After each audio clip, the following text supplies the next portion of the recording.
on continue de parler des marchés, de stratégie de marché, stratégie d'investissement avec Nicolas Chéron à mes côtés en plateau, stratégiste chez Zone Bourse. Bonjour Nicolas. Bonjour Grégoire. Bienvenue.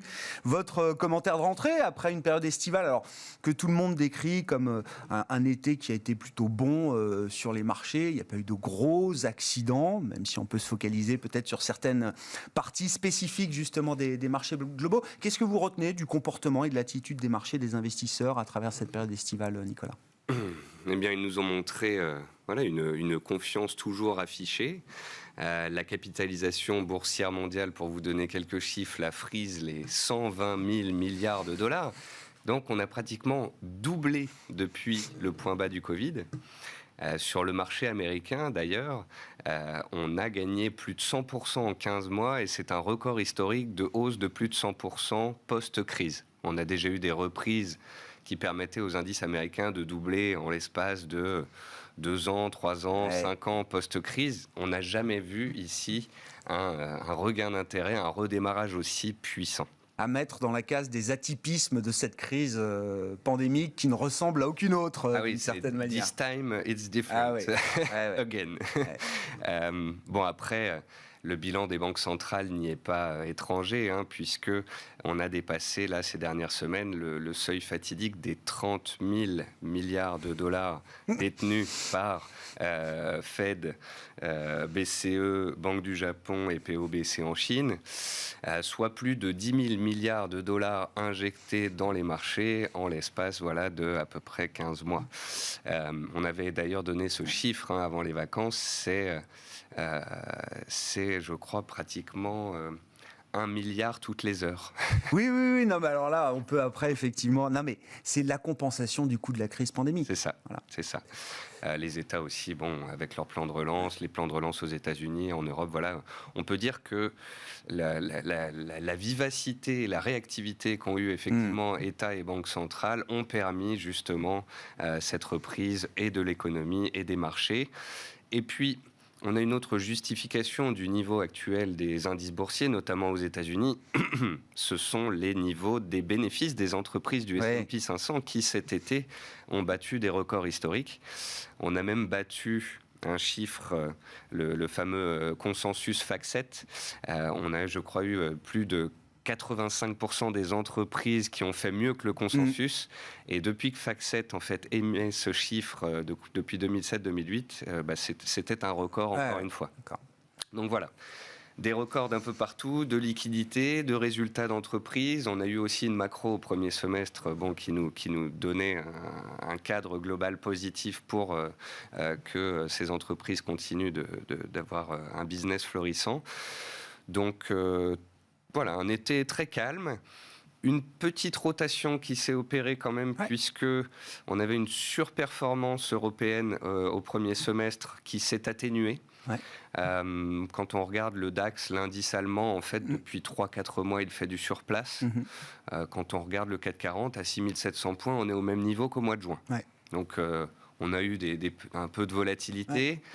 On est quand même, il faut le dire, allé chercher les 6920 points. Donc, à 20 points du record historique du CAC 40, il est légitime qu'on ait un peu toussé sous ce seuil.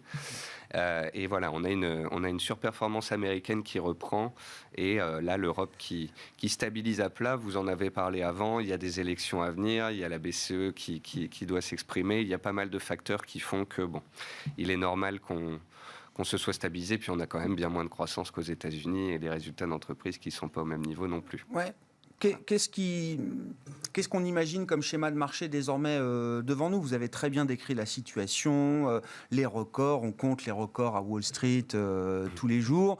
Est-ce qu'on est encore dans le business as usual d'une certaine manière, ce qu'on vit depuis le point bas de la crise pandémique voilà, alors ça s'est fait pas tous les jours en ligne droite, mais ça a été quand même un rallye que vous avez décrit d'une puissance incroyable. Le TGV, on est dans un TGV, un train qui roule encore à bonne vitesse. Est-ce qu'il faut commencer déjà à envisager de réduire un petit peu son exposition globale au risque ? Est-ce qu'il y a des risques d'accident ? Voilà, on parlait de l'inflexion des banques centrales, de la perspective de voir des politiques budgétaires aussi qui seront un peu moins expansionnistes l'an prochain.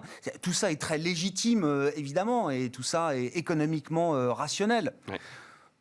Qu'en est-il de l'attitude que des marchés dans ce genre de situation? Alors, plusieurs points. Déjà, effectivement, il va y avoir une modification graduelle, la plus graduelle possible, du discours des banques centrales, une mise en place d'un tapering aux États-Unis. Alors, on rappelle que c'est une diminution des achats d'actifs. Ils continueront d'en acheter. On continuera de mettre 80 milliards au lieu de mettre 120 milliards. Or, aujourd'hui, vous pouvez faire un graphique avec la liquidité qui entre sur les marchés et le S&P 500 et c'est une copie conforme. Donc si on injecte moins, peut-être que plutôt que d'avoir des marchés extrêmement haussiers et dynamiques, on pourrait assister peut-être à des périodes de latéralisation. Qui dirait latéralisation aux États-Unis dirait tout sautement en Europe et peut-être trou d'air éventuel. On va arriver aussi dans une période un peu particulière, septembre-octobre, c'est la rentrée, il y a eu des beaux gains réalisés, il y a des gérants qui font 15, 20, 25% de performance sur l'année, qui vont peut-être vouloir encaisser une partie des bonnes performances sur certains secteurs.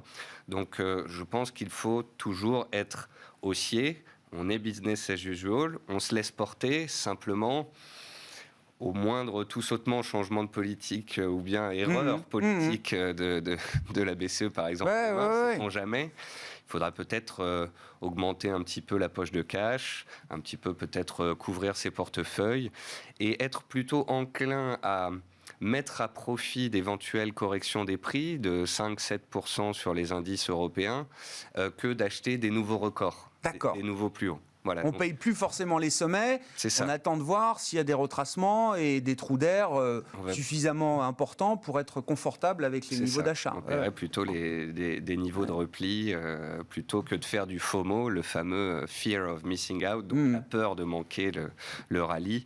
Je pense que c'est aussi ça qui a alimenté cette hausse des derniers mois. On a eu une entrée record de traders particuliers, d'investisseurs particuliers, que ce soit aux États-Unis et en Europe. Et on a eu des flux entrants qui ont aussi accéléré cette hausse et qui ont peut-être engendré cette linéarité. Cette hausse linéaire, oui, bien sûr. Et voilà, il y a énormément de facteurs qui ont joué là-dessus. Et il n'y a pas encore d'euphorie quand on regarde les indices de sentiment aux États-Unis, quand on regarde le Fear and Greed Index, l'indice peur et avidité de CNN Money, ou encore le Sentix. Voilà, on sent que les investisseurs sont un petit peu plus... on est plus proche de l'euphorie que de la dépression totale, c'est ce qu'il faut comprendre quand même. Quand on voit Barron's, le fameux journal financier qui titre que la seule chose possible, c'est que le S&P 500 continue de battre des records historiques, des records de records. On est à 53 records historiques cette année sur le S&P 500. Historiquement, le record des records, c'est 77 records en une année, en 1995. Sinon, c'est 60, 62. Donc on approche quand même de chiffres historiques. Alors encore une fois, parfois, ils sont faits pour être battus. Mais des belles performances d'un côté, des particuliers qui ont bien profité de l'autre, une saisonnalité un peu plus touchy, les banques centrales qui sont en train de modifier leur politique et une macroéconomie qui se normalise quand même. Je vous le disais avant cette émission, la Goldman Sachs, en l'espace de 3 semaines, révise ses perspectives pour le 3e trimestre aux États-Unis de 8,5% à 3,5%. C'est pas une petite révision à la baisse. On a des chiffres en Chine qui se Après sont les bonnes surprises sur la croissance, vous dites attention, parce qu'on peut avoir des effets cascades sur des déceptions. On restera toujours sur des niveaux de croissance très décents, au moins encore l'an prochain. Tout ça est écrit sur les murs, mais le marché est très attentif aux écarts par rapport aux attentes. C'est ça, c'est les écarts. Quand on regarde les indices de surprise économique et d'inflation, en fait, en ce moment, qu'est-ce qu'on a ? On a des chiffres qui tombent bien supérieurs aux attentes et des chiffres d'inflation bien supérieurs aux attentes. Donc, si on a une normalisation, un atterrissage qui est un peu trop violent et qu'à côté de ça, l'inflation reste très forte, on va avoir un environnement global qui va être un petit peu moins porteur. Un chemin, un cadre un peu moins, peut-être un peu plus risqué, peut-être moins idyllique. Effectivement, si on regarde les choses un peu plus finement, peut-être que ce soit en matière de secteur, en matière de segments de marché, est-ce qu'il y a des parties du marché là qui justifient encore de l'intérêt quand même, selon vous, Nicolas ? Il y a des opportunités qui sont très sélectives. Par exemple, on a eu les valeurs technologiques chinoises. Oui. Qui avaient perdu pratiquement 50% depuis leur plus haut en quelques mois. Il faut dire que le gouvernement chinois n'y a pas été de main morte.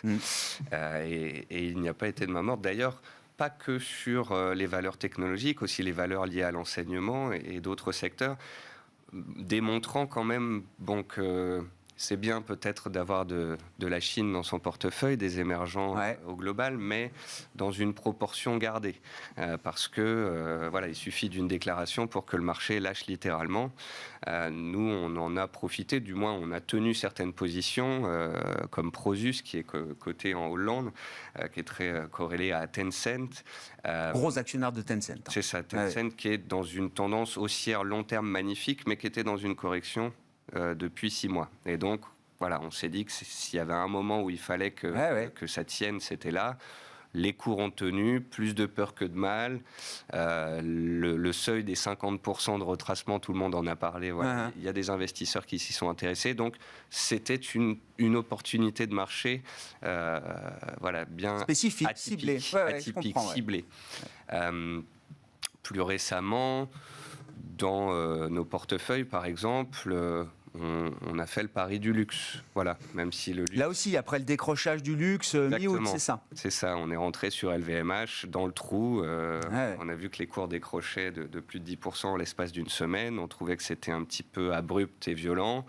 On est toujours sur un trend du luxe qui est extrêmement haussier. Je crois que les 3 valeurs du luxe comptent pour plus de 50% de la hausse du CAC depuis 1 an et demi. C'est les 3 principales valeurs du luxe françaises.